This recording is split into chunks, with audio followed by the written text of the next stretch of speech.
లదాఖ్. చుట్టూ హిమాలయ పర్వతాలు, వీచే చల్లని గాలి, నేరుగా తలిగే సూర్యుడు, సముద్ర మట్టానికి 10,000 అడుగుల ఎత్తులో మనం. ఇక్కడికి రాగానే మనల్ని మనం మర్చిపోయినట్టుగా ఉంటుంది.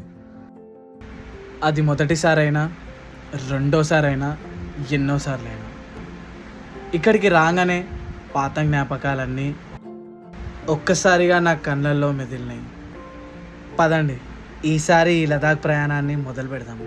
ఈ వీడియో కనుక మీరు చూడడం మొదలుపెట్టుంటే తప్పకుండా లైక్ చేయండి, ఛానల్ని సబ్స్క్రైబ్ చేసుకోండి.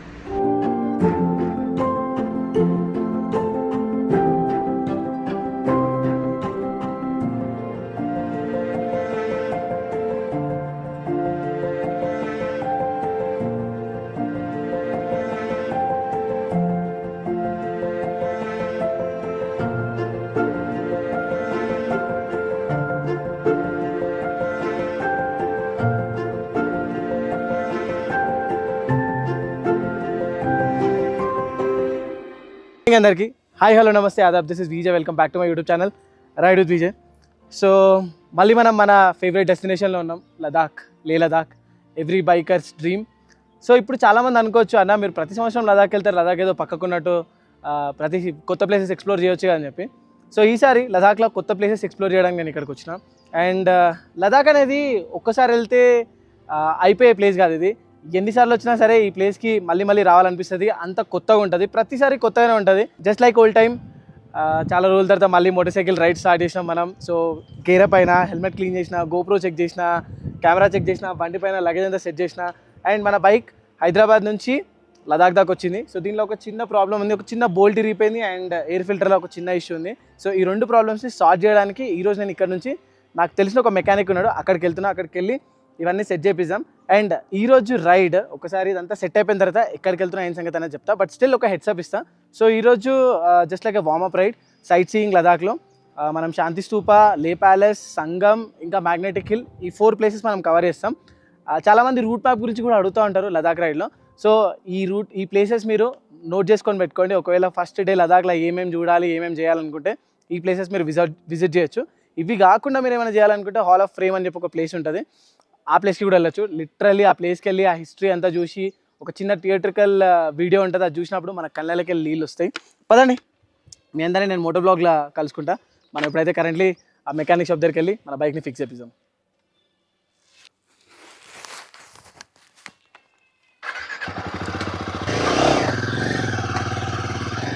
మనం రైడ్లో ఉన్నప్పుడు కొన్ని విషయాలు మనల్ని బాగా డిస్టర్బ్ చేస్తాయి, బాగా డిసప్పాయింట్ చేసేస్తాయి. ఏంటంటే మనము ఈ బైక్ని ప్రాణం లెక్క చూసుకుంటాం, చిన్న బేబీ లెక్క, చిన్న పిల్ల లెక్క ఎంతో ప్రేమగా చూసుకుంటాం.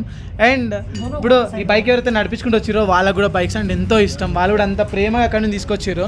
సో ట్రస్ట్ అనేది ఒకటి ఉంటుంది కదా, సర్వీస్ సెంటర్కి వెళ్ళి బైక్ ఇచ్చి సర్వీస్ చేయమంటే ఆ ట్రస్ట్ పెట్టుకోవాలి. కానీ శ్రీనగర్ రాయల్ ఎన్ఫీల్డ్ సర్వీస్ వాళ్ళు బైక్ సర్వీసే చేయలేదు. బైక్ అంత దూరం నుంచి వచ్చింది, దీని ఎయిర్ ఫిల్టర్ క్లీన్ చేయలేరు. వెనకాల డిస్క్ ప్యాడ్స్ చేంజ్ చేయమంటే దానికి 2,500 ఉంటే 3,500 అని చెప్పారు. అండ్ సర్వీస్ ఛార్జెస్ తీసుకున్నారు, కానీ ఇంజన్ ఆయిల్ చేంజ్ చేయలేదు వీళ్ళు. ఇక్కడ నీరజ్ ప్రతి ఒక్క విషయం, by the way meet Neeraj, one of my closest friend from 2021లో సావిత్రి కూడా నీరజే రిపేర్ చేసిండు. 22లో బెనిలీది కూడా చిన్న ప్రాబ్లం ఉంటే నీరజే ఫిక్స్ చేసిండు. ప్రతిసారి లదాఖ్ వచ్చినప్పుడు ఏదో ఒక ప్రాబ్లం ఉంటుంది బైక్లో, నీరజ్ ఫిక్స్ చేస్తాడు. అండ్ ఈరోజు ఫ్రంట్ డిస్క్ ప్యాడ్స్ ఏవైతే ఉంటాయో ఫ్రంట్ డిస్క్ ప్యాడ్స్ కూడా మొత్తం అరిగిపోయినాయి. Where are the disc pads bro? This one right? A coffee. So ఇవి డిస్క్ ప్యాడ్స్ ఫ్రంట్వి, మొత్తం డిస్క్కి ఇట్లా అతుక్కుంటున్నాయి. సో ఇలాంటి డిస్క్ ప్యాడ్లు వేసుకొని నేను ముంగడి దాకా ఎట్లా పోతా చెప్పండి? ఇంతనన్నా కామన్ సెన్స్ ఉండాలి సర్వీస్ చేసే వాళ్ళకి. అంత దూరం నుంచి బైక్ తీసుకొని వచ్చిర్రు, మధ్యలో ఏమైనా ట్రబుల్ అయిపోతే వీళ్ళు ఏమైపోతారని చెప్పి కొంచెం అన్న కామన్ సెన్స్ ఉండి రెస్పాన్సిబుల్గా బైక్ని సర్వీస్ చేయాలి. డబ్బులు అయితే తీసుకున్నారు కదా, డబ్బులు తీసుకోకుండా ఫ్రీగా అయితే సర్వీస్ చేయలేరు కదా. ఇది నేను రాయల్ ఎన్ఫీల్డ్ మొత్తం టీంని అడుగుతున్నా, రాయల్ ఎన్ఫీల్డ్ని ట్యాగ్ చేసి కూడా అడుగుతా, ఎందుకు ఇట్లా చేస్తున్నారు? మరీ ఇంత రెక్లెస్గా మనుషుల జీవితాలతో ఆడుకుంటున్నారు మీరు. మీకు అర్థమవుతుందో అర్థమవుతలేదు. ఎక్కువ మాట్లాడితే ఆయాసం వస్తుంది, ఆక్సిజన్ కూడా లేదు. పాజీ नहीं हर बार मैं आ रहा हूँ तो आपको मिलके ही जाना होगा. काम हो चला मिलके तो जाऊँगा. लास्ट टाइम आके मिला था हाँ डेफिनेटली. అండ్ నేను ఇగో ఈ ఫోన్ నెంబర్ ఈ లదాఖ్ వచ్చేటోళ్ళకి నిజంగా యూస్ఫుల్ అవుతుంది. ఇక్కడ ఫోన్ నెంబర్ చూడండి, వీళ్ళది పైన జూమ్ చేస్తా. ఇక అది ఫోన్ నెంబర్ అక్కడ పైన కనిపిస్తుంది కదా, ఆ ఫోన్ నెంబర్ మీరు స్క్రీన్ షాట్ తీసుకొని పెట్టుకోండి. కానీ ఏ బ్రాండ్ అయినా కానీ బండి అయినా సరే నీరజ్ రిపేర్ చేయగలుగుతాడు, ఇది నా భరోసా. ఆయిల్ మన శ్రీనగర్లో చేంజ్ చేసిన అని చెప్పి అన్నారు, కానీ they did not change. Engine ఆయిలే చేంజ్ చేయలేరు, పాత ఇంజన్ ఆయిల్ ఇది. 700 కిలోమీటర్స్కి ఇంజన్ ఆయిల్ ఇలా కాదు, ఆల్మోస్ట్ ఇది స్పితి అంతా తిరిగేసి వచ్చిన ఇంజన్ ఆయిల్. అసలు ఏమన్నా న్యాయంగా ఉందా? అసలు ఇంతనన్నా న్యాయంగా ఉందా? ఇంత మోసం చేస్తారా జనాలని? సో మన పానియర్స్ ఈ బోల్ట్ ఏదో ఉందో ఇది ఇక్కడ నుంచి రీపోయింది ఫ్రమ్ ఇన్సైడ్. సో ఇక్కడ నుంచి తీయడానికి వీలు కాలే, అందుకే ఇగో ఈ మడ్గాడ్ అంతా ఇప్పి దీన్ని ఇష్టం. This is the problem and there is a solution. లంబా చెయ్యే वो సపోర్ట్ भी चाहिए ना. ఇది ఇంజన్ ఆయిల్ పాతది, ఇంజన్ ఆయిల్ చేంజ్ చేసిన అని చెప్పన్నారు కదా, చీట్ చేసారు కదా అది. సో దీన్ని ఇప్పుడు డ్రైన్ చేసేసి దీనిలో ఆల్రెడీ ఇంజన్ ఫ్లెష్ కూడా వేయించిన అనమాట. ఇంజన్ ఫ్లెష్ వేపిస్తే ఇంజన్లో అయితే కార్బన్ డిపాజిట్స్ ఉంటాయి, అవన్నీ కిందకి వచ్చేస్తే ఇంజన్ ఆయిల్ వేసిన తర్వాత దాని లైఫ్ అనేది కొంచెం బెటర్ ఉంటుంది, ఇంజన్ పర్ఫార్మెన్స్ కూడా బెటర్గా ఉంటుంది. కానీ చీట్ చేసి మన దగ్గరికి వెళ్ళి పైసలు తీసుకున్నారు royal Enfield service centre. Small story, వీళ్ళు అట్లీస్ట్ ఏదైతే ఆయిల్ ఫిల్టర్ ఉంటుందో అది కూడా చేంజ్ చేయలేరు, సేమ్ ఓల్డ్ వన్. ఇది కొత్త ఆయిల్ ఫిల్టర్. అండ్ దీని లోపల యాక్చువల్గా లిక్విగన్, బేసిక్గా ఇంజన్ ఆయిల్ అయితే ఉంటుందో లిక్విగన్ తీస్తారనమాట, సెమీ సింథటిక్. సో ఇప్పుడు ఆల్రెడీ మనం మౌంటైన్స్ వచ్చాం అండ్ 10,000 కిలోమీటర్స్ కూడా అయిపోయింది. సో దానికోసం నేను ఇప్పుడు ఫుల్లీ సింథటిక్ ఇంజన్ ఆయిల్ వేపిస్తున్నాను. Motul 7100 10W50. ఇక ఇంజన్ లైఫ్ మంచిగా ఉండాలంటే ఇట్లాంటి ఆయిల్ యూజ్ చేయాలి, కొంచెం ఎక్స్పెన్సివ్ అవుతుంది. This is the engine oil, మన రాయల్ ఎన్ఫీల్డ్ హిమాలయన్ 450లో యూజ్ చేసే ఇంజన్ ఆయిల్ ఇదనమాట. ఏంది పేరు? Liquid gun. ఇది సెమీ సింథటిక్ ఇంజన్ ఆయిల్. ఇది కూడా బాగానే ఉంటుంది, బాగుంటుందని చెప్పి కాదు, కానీ ఇప్పుడు మనం మౌంటైన్స్ మనం ఎక్కువ మనకి ఇనిషియల్ పికప్ కావాలి, క్లచ్ పట్టుకోవాలి, రెప్ చేస్తూ ఉంటాం. ఇంజన్ లైఫ్ కూడా కొంచెం బెటర్గా ఉంటుంది ఆ ఇంజన్ ఆయిల్ వేస్తే. మళ్ళీ ఇంటికి వెళ్ళిన తర్వాత నార్మల్ హైవే ఇంకా సిటీలో నడిపించుకుంటే అప్పుడు సెమీ సింథటిక్ ఇంజన్ ఆయిల్ వేసుకోవచ్చు. నాకు తెలిసి దీనిలో 2 లీటర్స్ 2.1 లీటర్స్ ఇంజన్ ఆయిల్ పడుతుంది. ఆరామ్సే డాలో బస్ రైట్. సో ఇప్పుడు మనం Motul 7100 fully synthetic engine oil use చేస్తున్నాం. Performance, we want performance. जल्दी निकालो नीरज, जल्दी निकालो. जाओ और वो चेक करना पिकअप का.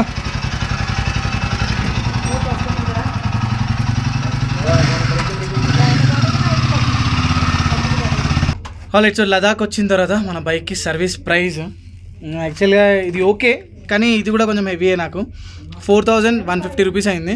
దీనిలో ఏమేముందంటే 1850 ఆయిల్ ఉంది, 150 రూపీస్ ఎయిర్ ఫిల్టర్, ठीक है उसका भी डाल देंगे. Engine flusher and 1600 rupees disc pads, front disc pads 550 rupees ఏమో service cost. Front disc pads ఏదో వేరే కంపెనీ చేసిండు, మంచిగా ఉంటాయని చెప్పి. అండ్ ఇది ఒక ఇంజన్ ఫ్లెష్, ఇది సపరేట్గా పేమెంట్ చేసేస్తాం. చలో 4150 అయితే పేమెంట్ చేసేసిన, దాని మీద పేమెంట్ చేస్తాం. Savitri is all set now. మన ఎంబడి 8 days అడ్వెంచర్కి దీన్ని ఫస్ట్ వాషింగ్ చేపిస్తే ఫోటోలు ఇస్తే మంచిగా అనిపిస్తుంది. పదండి. ఆల్రైట్, నమస్తే అందరికీ and welcome back to the Moto Jockey show. నేను మీ విజయ్ వీడు, చాలా కూల్ గురు, reporting live from Ladakh, the dream destination of every biker. So మన బైక్ ఆల్మోస్ట్ ఫిక్స్ అయింది, మొత్తం ఫిక్స్ కాలేదు. స్టిల్ నాకు బైక్ పవర్ ఏదైతే ఉందో అది ఫ్లక్చువేట్ అవుతుంది. లైక్ ఎట్లా అంటే మనం క్లచ్ వదిలి ఎప్పుడైతే ఎక్సలరేటర్ ఇస్తాం కదా, 1 millisecond కొంచెం బైక్ బ్రీత్ అయ్యి పవర్ తీసుకుంటుంది. సంథింగ్ ఏదో ప్రాబ్లం ఉంది. సో కరెంట్లీ అయితే మనం సంగం దగ్గరికి వెళ్తున్నాం. సంగం అంటే ఎక్కడైతే జాన్స్కార్ రివర్ ఫార్మేషన్ ఉంటుందో, ఇందస్ ఇంకా జాన్స్కార్ రివర్ 2 కలుస్తాయి కదా, ఆ రివర్ దగ్గరికి వెళ్తున్నాం. పదండి. అండ్ దాని తర్వాత మ్యాగ్నెటిక్ హిల్ వెళ్ళడానికి కూడా ట్రై చేద్దాం. ఆల్మోస్ట్ టైం 3 అయిపోతుంది. ఈ టైం కల్లా మనం రిటర్న్ రావాల్సింది, కానీ మన బైక్లో ప్రాబ్లం ఉండడం వల్ల మనం ఇప్పుడు వెళ్తున్నాం. ఫస్ట్ టైం నా లైఫ్లో లదాఖ్లో ఇట్లాంటి ఎక్స్పీరియన్స్ చేస్తున్నా. ఇగో బండి మొత్తం ఫుల్ థ్రాటల్ ఉంది, 6th గేర్లు ఉంది. ఓకే 5th గేర్లు వేసాం. బండి లాగట్లేదు, బండి అసలు లాగుతలేదు. 70. కమాన్ డూడ్, పుల్ pull pull pull. Pull pull లేదు, అస్సలు పవర్ లేదు. 75 last, 76, 77, 78, 80, 82. That's called magnetic hill. ఇప్పుడు మనం అక్కడికే వెళ్ళబోతున్నాం. Wow, look at this. నేను ప్రతిసారి అక్కడి నుంచి వస్తా కాబట్టి మ్యాగ్నెటిక్ హిల్ అనేది కనిపించదు, ఇప్పుడైతే క్లియర్గా కనిపిస్తుంది. Amazing view, next level. Wow.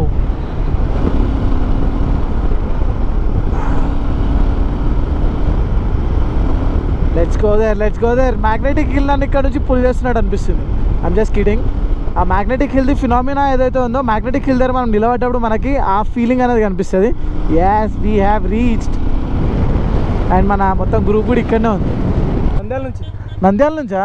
Hello చాలాసార్లు మెసేజ్ చేశా, కపుల్ రైడ్ చేస్తున్నాడు నేను కూడా. అవునా? Super super. మరి మీ కంపెనీ అది? లేదు తను రాలేదు, నేను ఈసారి అన్న వాళ్ళతో వచ్చాను. Super super super super. ఏది ఆల్రెడీ రాకేష్కి కాల్ చేశాను ప్రైస్. అవునా? రాకేష్కి? ఇది రిటర్న్ అవుతున్నాడా అలా? రాకేష్ రిటర్న్ వెళ్ళిపోతున్నాడు, మేము అంత ఎక్స్ప్లోర్ చేసి వెళ్తాం. నిన్ను చూసే నేను కపుల్ స్టార్ట్ చేసా 1 year నుంచి. Super bro, thank you. సరే నేను బండి పక్కకు పెడదామా ఫస్ట్ అయితే? ఈ ప్రపంచంలో ఎన్నో అద్భుతాలు ఉన్నాయి, కానీ లదాఖ్లో దొరికే అద్భుతాలు, లదాఖ్లో మనం చూసే అద్భుతాలు చాలా చాలా తక్కువ. నా వెనకాల కొండ కనిపిస్తుంది కదా, ఆ కొండంతా మ్యాగ్నెట్ అంటే మీరు ఎవరైనా నమ్ముతారా? నమ్మినా నమ్మకపోయినా దాన్ని మ్యాగ్నెటిక్ హిల్ అంటారు. కొన్ని సంవత్సరాల నుంచి, కొన్ని వందల వేల సంవత్సరాల నుంచి అక్కడే స్టాండర్డ్గా స్టిల్గా నిలబడి ఉంది. కాకపోతే నాకు తెలిసి ఆ మ్యాగ్నెటిక్ ఫీల్ ఏదైతే ఉందో చాలామంది ఉండడం వల్ల మనం ఇప్పుడు ఫీల్ కాలేకపోతున్నాం. ఎందుకంటే ఈ నేచర్లో జరిగే పరిణామాలు, నేచర్లో జరిగే చేంజెస్ వల్ల. బట్ డౌన్ ది లైన్ కొన్ని సంవత్సరాల కింద, లేకుంటే ఇప్పుడు కూడా ఎప్పుడైతే అక్కడ ఎవరు జనాలు ఉన్నారో, మన పెద్ద వెహికల్స్ లైక్ ఇలాంటి పెద్ద వెహికల్స్ కానీ కార్ కానీ ఒక పాయింట్లో పెడితే ఆ హిల్ లిటరలీ ఆ వెయిట్ ఎంత ఉన్నా సరే దాన్ని పుల్ చేయడం స్టార్ట్ చేస్తుంది. That's magical place in Ladakh. And ఈ మీరు ఫీల్ కావాలనుకుంటే మీరు అక్కడ కొంచెం నిలబడ్డా సరే మీ బాడీని ఆటోమేటిక్గా మ్యాగ్నెట్ పుల్ చేసే ఫీలింగ్ మీకు కలుగుతుంది. ఆ పుల్లింగ్ ఫీలింగ్ అంటే ఆ పుల్ చేసే ఫీలింగ్ కలగాలనుకుంటే మీరు పీస్ఫుల్గా కొంచెం పేషెన్స్గా అక్కడ నిలబడాలి. అప్పుడే మీకు ఆ గ్రావిటీ ఫీలింగ్ అనేది కనిపిస్తుంది. So very very famous, very very magical place in Ladakh, magnetic hill.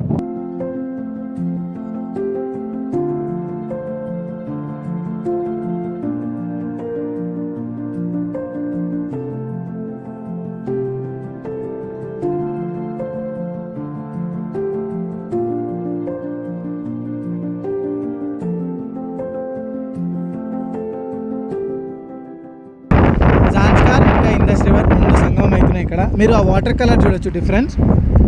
కాకపోతే ఇక్కడ ఏంటంటే వాటర్ ఫ్లో ఎక్కువ ఉండడం వల్ల ఇట్లా పైకి వెళ్తుంది, కానీ water hall of fame last time నేను వచ్చిండే. మస్తు బ్యూటిఫుల్ ప్లేస్.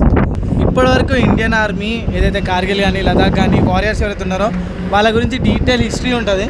ఇది నేను బ్లాగ్లో చూపెట్టడం కంటే మీరు లదాఖ్ వచ్చినప్పుడు పర్సనల్గా విజిట్ చేస్తే మీరు మీ కళ్ళతో చాలా చాలా చాలా ఎంజాయ్ చేస్తారు. Let's go.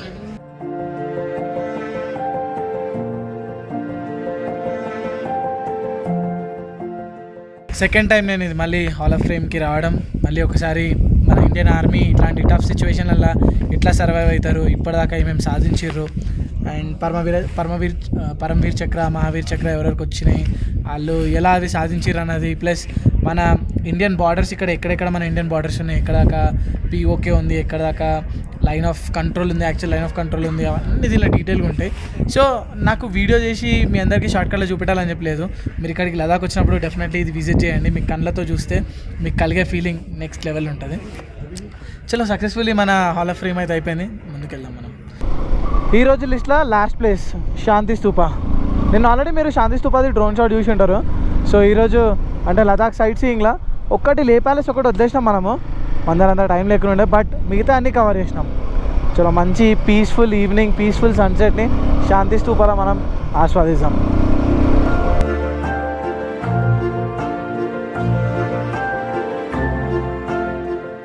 సో పీస్ఫుల్ శాంతి స్తూప దర్శనం చేసుకున్న తర్వాత మనం మళ్ళీ ఇక్కడ నుంచి మన హోమ్ స్టేకి రిటర్న్ వెళ్తున్నాం. ఆల్మోస్ట్ టైం 7 అవుతుంది.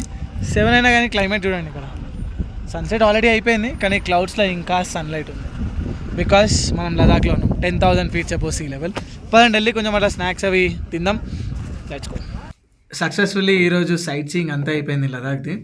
పండు, సో పండు మనకి స్లైట్గా ఎక్స్పీరియన్స్ షేర్ చేస్తాడు, ఎందుకంటే పండువే మన బైక్ మన హైదరాబాద్ నుంచి ఇటు దాకా తీసుకొచ్చిండు. యాక్చువల్గా ఫస్ట్ పార్ట్ సెకండ్ పార్ట్ అయిపోయినండే, థర్డ్ పార్ట్ ఫోర్త్ పార్ట్ చెప్తాడేమో అనుకున్నా. రాకేష్ ఇంకా పండు ఒకరి మీద ఒకరు పడి చెప్తున్నాడు. ఆయన రాకేష్ ఏమో వెళ్ళిపోయాడు, రాకేష్ హెల్త్ పాడైపోయి. రాకేష్ 6,000 ఏమైనా అయినా హైలైట్లు చాలా అన్నాం. అంటే ఇది నీకు ఏ టైప్ కావాలి చెప్పి, అన్ని టైప్ ఉన్నాయి మా దగ్గర. ఏదన్నా మేమందరం నవ్వేటట్టు చెప్పు, సింపుల్గా. నవ్వేటట్టు అంటే జోజీలా ఏమన్నా జోజిలా ఎట్లా అనిపించింది నీకు? నా జోజిలాలో అయితే అంటారు చూసినా అప్పుడప్పుడు ఒక్కసారి లైఫ్ మొత్తం ఇట్లా రీసైకిల్ అయ్యి వస్తుంది, ఏమైనా అయ్యే ముందు అని. ఆ ఎక్స్పీరియన్స్ చేసిన ఫస్ట్ టైం నేను లైఫ్లో. రైట్ సైడ్ నుంచి పోతున్నాం, మొన్న లెఫ్ట్ సైడ్ ఆర్మీ ఉన్నాయి, రైట్ సైడ్ అన్న చూసినప్పుడు అయితే ఇట్లా బ్యారిగేట్ లాగా ఉన్నాయి. పోతున్నాం జరంత రైట్ రాగానే ఏం లేదు, కిందికి చూస్తే మొత్తం జీరో. కిందికి చూస్తే అసలు జాగ్రత్త ఇంకేం లేదు, ఇక అతుకోవడే ఇట్లా బాడీ దొరకడం కూడా కష్టమే. అదైతే మర్చిపోలేని ట్రిప్లా. అది గుర్తొస్తా ఉంటుంది అప్పుడప్పుడు హైట్స్కి పోయినప్పుడల్లా. ఇందాక కూడా గుర్తుంది, అందుకే మెల్ల వస్తుంది సైడ్కి. స్లో అయిపోయింది పండు. మధ్యలో ఇప్పుడు అని అనిపించింది, అరే బండి మీద ఎందుకు వచ్చినాం రో పోయాను అంటే అట్లేమనిపించలేదు, ఎందుకంటే ఇక ఎప్పటి నుంచో ఉండే కదా బాబీ, అంతే ఒక్కసారైనా పోవాలి అని ఒకటి ఉండే. అయిపోయింది కదా ఆ తీట ఒకసారి తీరిపోతే మళ్ళీ ఇంకోసారికి అనిపించదు కదా అని కంప్లీట్ చేద్దామని కంప్లీట్గా. నాకు నిన్న రాకేష్ ఇట్లా రాగానే బైక్ తీసుకొని వచ్చి రాగానే అయిపోయింది అలా ఎయిర్పోర్ట్ ఏడు చూపెట్టు ఫ్లైట్ నిన్ననే లదాఖ్ రాగా లదాఖ్ అయిపోయింది అంటు నాది అయిపోయింది. ఇంకా లదాఖ్ నేను చూసేది, నేను పోతాను ఇంటికి.